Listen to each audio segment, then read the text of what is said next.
the Annunciation Cathedral in Kharkiv. Once one of the largest in the Russian Empire, now living and breathing in modern-day Ukraine. Prayers scribbled in candlelight and whispered confessions, time-honored traditions offering solace in times of trouble. Kharkiv lies just 40 kilometers from the Russian border, and it's hard to ignore talk of a pending invasion. I'm not afraid of, because I'm afraid of God only. The city is Ukraine's second largest, and most residents are native Russian speakers. When Russian proxies declared 2 breakaway republics in Ukraine's Donbas region in 2014, there were fears Kharkiv would be third. Instead, the city took in refugees from the fighting, many still here 8 years later in camps like this one. Not ideal, but a home. Ludmila Petrenko lives here with her husband and 3 children, one of them with Down syndrome. They fear history is repeating. The first time we left with just 2 bags, she says. We really don't want to experience anything like that again. Much of the city feels as normal, but some people are preparing for the worst just in case. Here, volunteers teach rudimentary first aid to those who want to learn. Anastasia Parmesan is struggling. We are young, we have families. We feel bad about it. Are you afraid? I'm just disappointed. Afraid. Little. Sorry. It's okay. In Ukraine, the living still carry the dead.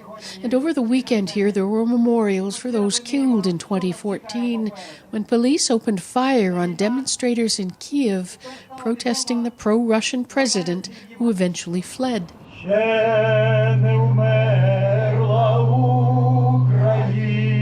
Then, as now, tensions with Moscow lay in its displeasure with Ukraine's attempt to turn westward.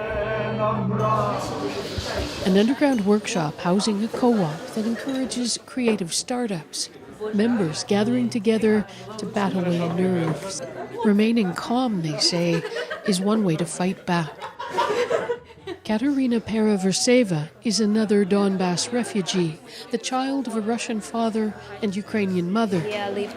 In a city like Kharkiv, she says, people like her are being forced to choose an identity. After the beginning of war, I decided that I kill Russian inside me and became the full Ukrainian. The graphic designer and photographer says she speaks only Ukrainian now and that she won't run again.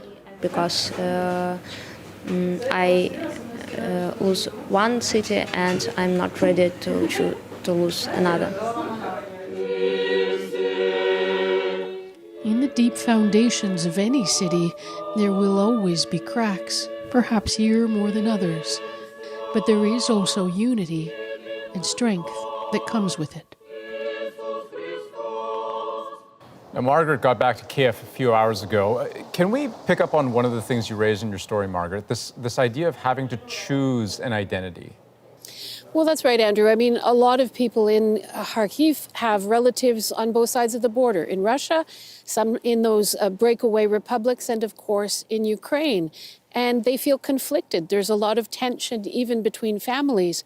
But 2 of the young women that we spoke to today said even though they are native Russian speakers, they are now consciously choosing to speak Ukrainian because they're so angry about what's happening. And one of them actually described it as an act of patriotism to display her support for Ukraine and its independence. And Margaret, when we hear about Russia conducting a hybrid war, can you explain what exactly is meant by that?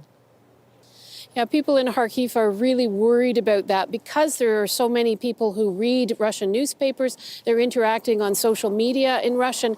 They think they're more subjected to Russian propaganda propaganda from the Kremlin. But more than that, they think that it's already working in a sense. People are so worried about a possible invasion. They're staying inside. They're not going about their life the way that they normally would. And so the economy is suffering. They're suffering psychologically, and that has the potential to destabilize Ukraine. And that's what they think is already happening.